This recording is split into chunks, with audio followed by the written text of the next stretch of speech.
to the meeting of the Planning Applications Committee. Seasoned watchers of the committee will know that when you're seeing me, it means we're having an appointment of chair.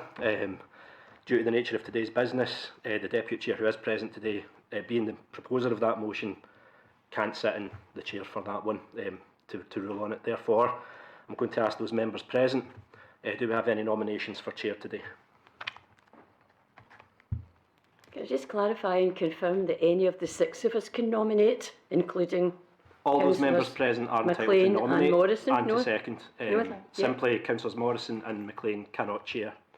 No, that's the only restriction. No, but it's the nomination time. Any of the six of us can nominate. Anyone just can to nominate. clarify That's that, correct. especially for members of the public. Yes, all members are available to nominate. Just those two members that I've mentioned are not allowed to chair. Okay, thank you very much. Okay.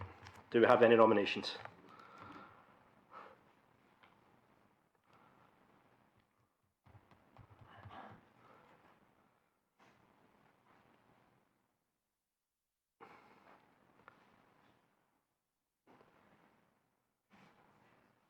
In the event that we have no nominations, obviously I can't chair this item of business. We'd therefore have to adjourn until we can sort something out. Do I have any, I'll call again, do we have any nominations for chair?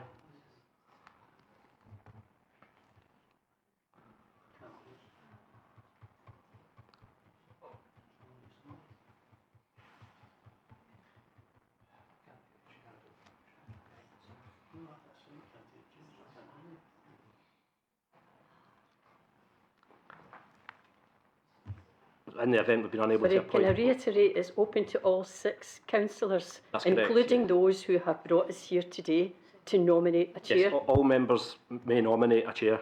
Not all members can sit in the chair. So Councillor McLean and Councillor Morrison can nominate a chair, but they may not be the chair, is the distinction. Okay. So just for third and final time, do we have any nominations for the position of chair today? I would like to nominate Councillor Lundy. It's been past tradition when there's been no chair at the Planning Applications Committee. We've done it on a rotational basis, and in accordance with my recollection of previous meetings, I think it may be Councillor Lundy's turn. Thank you. I'll second that. Seconded by Councillor Edlin. So I have a proposal in front of me to move that Councillor Lundy be chair, proposed by Councillor Morrison, seconded by Councillor Edlin. Is there any objection? Is there any? The next stage is, will Councillor Lundy accept the nomination? I would like to reject the nomination. I would like to nominate Councillor Paul Edlin to the chair. Okay.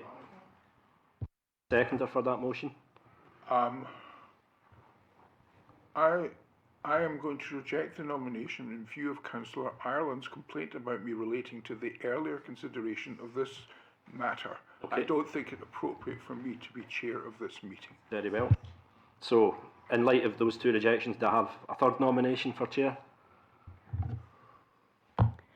In the light of the circumstances that have been befallen us, this has been brought here by particular councillors, and but in the circumstances, for the sake of the importance of this issue, the people in the public gallery, the people who are watching online, and for the public record, I would nominate the most experienced chairperson in planning on this committee amongst the six of us, which is Councillor Ireland. So I would nominate now, because of the circumstances we are in, Councillor Ireland, who is an experienced chair.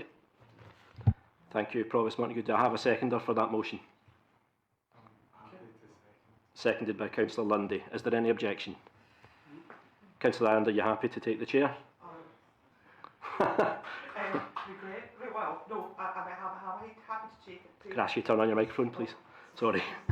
I'm happy to take it. I didn't think I would have to, but given the circumstances that we've now just found ourselves in, I don't think I've got any choice. It lets this go. Very well, if I could ask you to please assume the chair. Thanks. Thank you.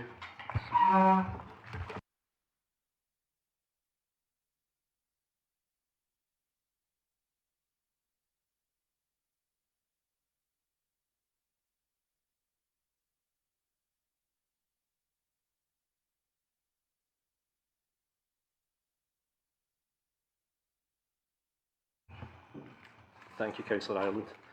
Okay. If we could move to the...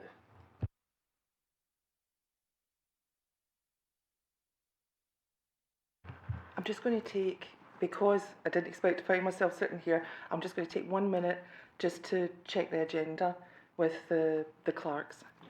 Thank you.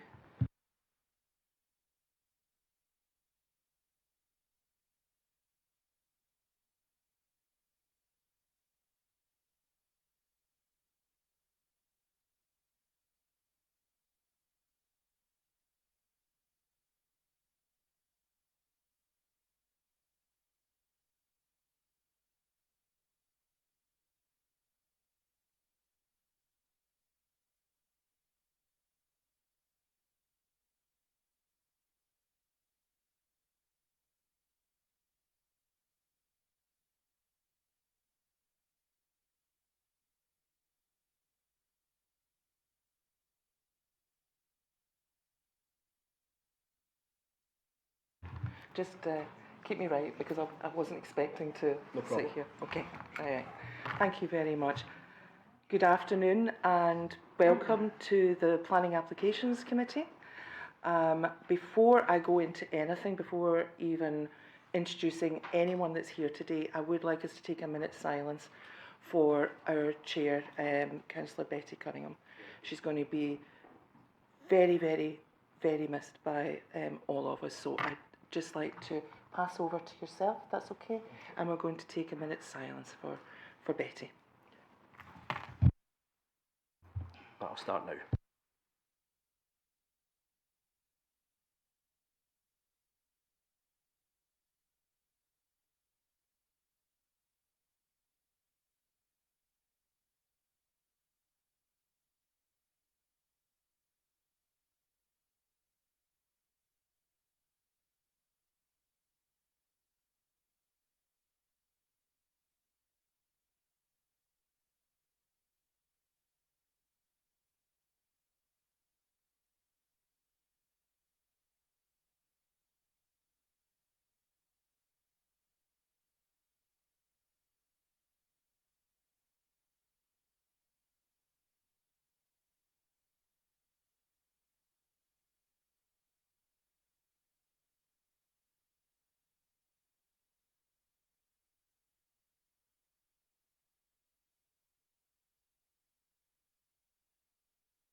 Thank you very much, John. I'm glad we did that. Thank you very much. Okay, I will go to, first of all, well, just before I start again, I would like to stress that I'm very surprised to find myself in this situation. Given the numbers that we have today, I fully expected maybe one of the Conservative colleagues to stand up. But here we are, and we'll move ahead with the meeting. Here today, I'm going to introduce everyone that's here. We have Councillors McLean, Morrison, Edlin, we have Provost Montague and Councillor Lundy. We have Michaela Sullivan, who's Head of Place for East Renfrewshire. We have John Burke, who is the Clerk to the committee, and Jerry Mahon, who is the Head of Legal. And also joining us, we have Katrina McCauley, who is the Environment Director, Michelle McGurkin, who is Head of Planning, and if I've got that wrong, I do apologise if there's more to that, but then we have Derek Scott, Senior Planner, and we have Graham Smith for the Council. Do we have any apologies for absence? None, Chair. Okay, that's fine. Do we have any declarations of interest today? Okay. Now, it's really important at this point because I don't normally do this. Again, thrown in the deep end. But if anyone has been speaking, I'd like to welcome first all the people in the gallery. There's obviously a great deal of local feeling on this that we have before us. So welcome today. So in that respect, has anyone been speaking to or in touch with the local group? I understand, Councillor Edlin, you might be the subject of judicial review on this, but Code of Conduct said that's up for each individual councillor to decide that, and if they want to take part in deliberations, you do so. So I just want to raise that and then say any apologies, or no, sorry, declarations of interest. Can I, Chairman, can I just say, as you mentioned me, that I am not the subject of a judicial review. The decision may be subject to a judicial review, and your behaviour may be subjected to a judicial review also. So as you mentioned me, I'm mentioning in the same truthful and honest way. As far as I'm concerned, as I walked in today, I saw these fine people who are my constituents, and I spoke to them in the way I would greet anybody that I'm friendly with. And I'm very pleased to see them here, and I welcome them here. But beyond that, I have no more conflicts than anybody else around this table. Absolutely, Councillor Eglin. I just thought it was right to give everybody the opportunity to declare any interest that they may have had. Your wording of it left a lot to be desired, as far as I'm concerned. I am. Councillor Edlin, it's absolutely fine. You're perfectly entitled to sit here and make a decision today. That's all I want, just to give everyone a moment of reflection. You've done that, and we move on with the matter before us. There is one item. We have a motion of notice, and this notice, the motion is, in accordance with Council standing orders and a scheme of administration, the movers of this motion instruct planning officers to issue a revocation order under Section 65 of the Town and Country Planning Scotland Act for application 2025-0043 construction and operation of a 40 megawatt battery energy storage facility, together with associated infrastructure, substation, security fencing, CCTV, security lighting and landscaping. Now, I understand that one of the parts of suddenly finding myself chair is that I need to know, because I have not, I'm not the chair, but I need to know if this is a competent motion. So I'm, I think, going to bring in Jerry. Jerry, is that correct to do that? Yeah, I can certainly provide advice, Chair. Ultimately, the decision is yours as the Chair of the committee to determine whether this motion is competent or not. As members of the committee are aware, when a motion to seek revocation of the current order or the current consent was first mooted, the Council took the opportunity to seek external legal advice from King's Counsel with significant planning experience and expertise. That opinion was received and it was made available to members of the committee for their own consideration. Again, as members will be aware, having had the opportunity to consider that opinion, the opinion did offer suggestions as to ways in which the potential for revocation could be properly assessed.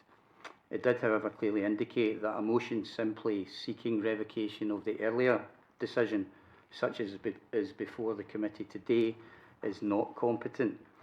That view proceeded on the basis that such a motion identifies no basis for revocation and neither references nor assesses the statutory criteria or the potential consequences relevant to such a decision, namely expediency, the development plan and other material planning considerations, and the potential financial implications of the making of such an order, all of which are material factors in allowing the committee to come to a reasoned and informed view as to the merits of the proposal.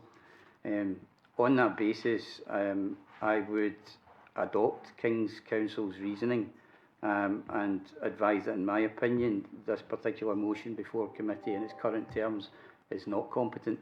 But as I say, ultimately that's a decision for the Chair to take. Thank you very much. Jerry, probably the best thing to do at the moment is offer an opportunity to the proposer and the seconder. Sorry, I'm just thinking this through. Just offer it to the proposer and seconder. After having heard the legal advice, do you wish to withdraw your motion? No. Thank you very much.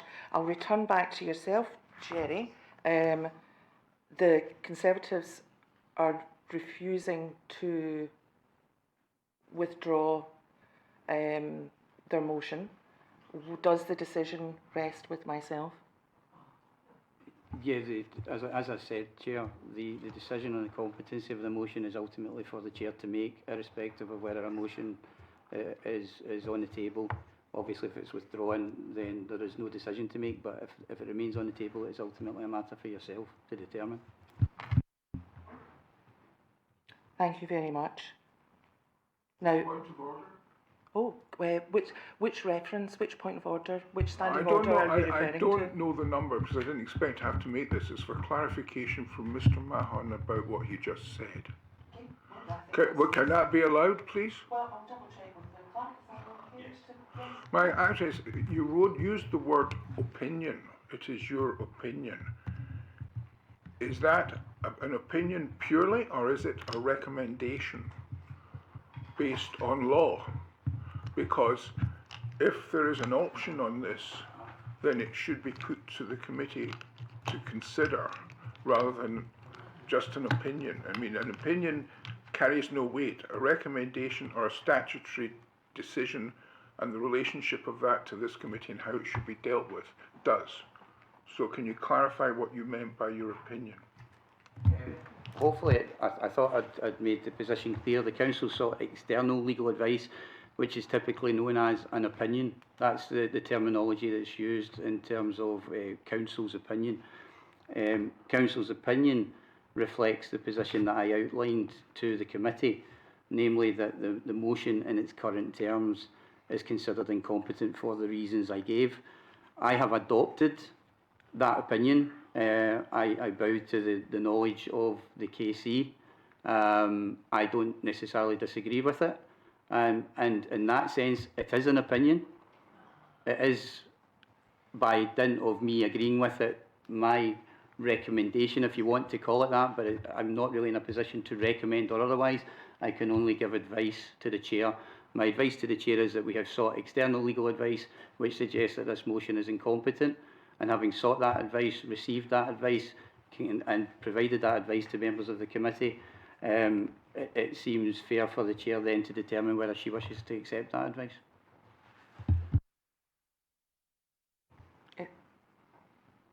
Any further questions? No supplementary. Okay, thank you very much. Jerry was right. When the KC's opinion first came in, we were all allowed access to it. I'd also looked up section 65 at that prior to this, and it was very clear that it was not to be used in this manner. Now, that is the KC's. The opinion of one Excuse KC me. is wrong. Quiet, please. And why are you identifying two members of the Conservative Party? Excuse It's me. not everyone from you've got Labour and SNP. Why Are we- Excuse me, sir. Can I'll I- ask you to. Can I ask the gentleman in the gallery to please remember that this committee meeting is taking place, and you have to be quiet in the gallery to allow business to move forward. You have to be quiet in the gallery to allow business to move forward. Are we all okay? Are we okay to move forward? Okay. As I was saying, I looked this up at the time as well, and it was glaringly obvious that this is not to be used in this manner. If I knew this, and no disrespect, because I know we're colleagues, but I imagine that the proposer and seconder also knew this. I don't know why you kept pushing forward to this point, and then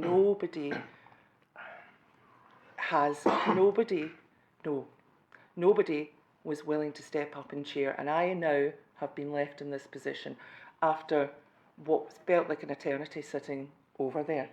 Now, if Just for the record, there was two members, Councillor McLean, myself, who were not permitted to take the chair. So oh no, that's just fully to correct the record, understandable. I'd been quite happy to take the chair otherwise. Fully understandable. Thank you very much, Councillor Morrison. I suppose in a way I was mentioning Councillor Edlin. I didn't want to single Councillor Edlin out, but Just thank you. Point of order. You just have singled me out by saying that. I gave you the reason why I didn't take the chair clearly, and you should accept that. Right. We need to move the business along. Provost, thank you very much. But I'll bring you in. Very, very quick word. I don't envy you, your position, being put in this position today, but I understand that this has got implications for the Nolan principles and standards in public life regards taking advice from legal officers. So I'll hand back to you as chair. Thanks. Thank you very much. Now I'm going to continue because so. It was my understanding, and I would have said as much from not being in the chair, that Section 65 was not to be used in this way, and I'm surprised that it has came to this, in that we are now looking at the legality of it.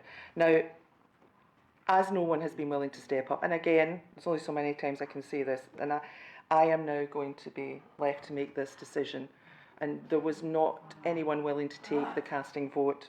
I am left in a position, and because I do know the code of conduct, I'm left in a position that if I rule that your motion is competent, that is myself going against legal advice. I cannot go against legal advice. The main part of the code of conduct, as you will know, is that we have to adhere to the law, and it is mentioned several times. So the position that you have put me in is that I would absolutely deserve to be reported to standards if I ruled that your motion was competent, because it glaringly is not, and it's unacceptable to expect me to put myself in that book. Well, I am in that position. So now, due process and following the law is incredibly important, and we don't just get to rewrite planning legislation, certainly not to satisfy politics or local pressure. We don't get to rewrite the law. We don't get to do that. We have to ensure, as elected councillors, that we act within the confines of planning legislation. This is a quasi-judicial committee. It is not a political one. The politics are left for the Cabinet, and most certainly for full council, as we all know. I rule that this motion is not competent in view of the legal advice that we have just heard. Thank you for your attendance today, and that brings the Planning Applications Committee to an end. Sorry, oh it does, actually, you're right. According to it does have to be heard. Yeah, I refer to Standing Order 55, I believe it is. So obviously a decision's been made based on legal advice. Committee activists have taken this to a judicial review, and adherence to the law and due process is foremost in their minds also, I would say. That's my observation. Based on the ruling today, I'd like to exercise Standing Order 55 in order that an appropriate decision could be remitted to full council for decision, which is 3 weeks today. I would suggest that perhaps we work with the legal officers to get a competent motion, because in my own opinion on this, there were many, many conditions attached to the grant of planning. I do not believe those conditions have yet been met. So I would say, is there a question mark there that actually the planning permission has been granted? And if so, and with all due respect to Councillor Ireland and myself, we're not lawyers, we're not solicitors, but in terms of reading the legislation, I think there's a question mark there as to whether the plan permission has actually been fully granted as of yet, and whether that would result in any compensation event. So I think that there is a scope there that we need a paper to come before full council, given the fact that there is a huge amount of. Can I just ask some advice on that, Councillor? Of course, yeah. Because I think it's important we get that right. Okay.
Same stuff. I do. Right, but I'm not ill.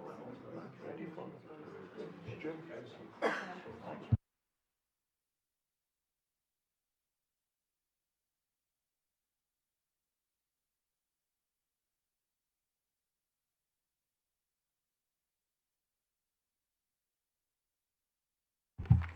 We're trying to have a conversation here, and it's difficult for me to hear both. So I'm going to take a very short amendment. Adjournment. Adjournment. It's a difficult We've day. all been there. It's a difficult day. I'm going to take a very short adjournment just to seek and make sure that when I come back, that I'm absolutely sticking by the rules on this. So we could take maybe just 5 minutes. So 5 minutes, and then we'll just come straight back here. Thank you. Patience. It might be something to do with my age, but I was having difficulty hearing both gentlemen and hearing Jerry at the end.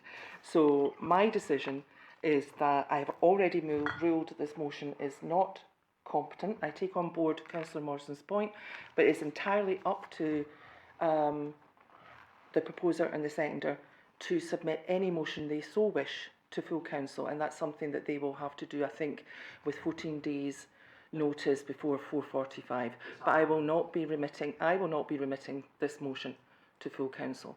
But obviously, it's entirely up to yourself if you so wish. So I'm just going to draw the meeting to an end, and thank you very much for your time today. Thank you.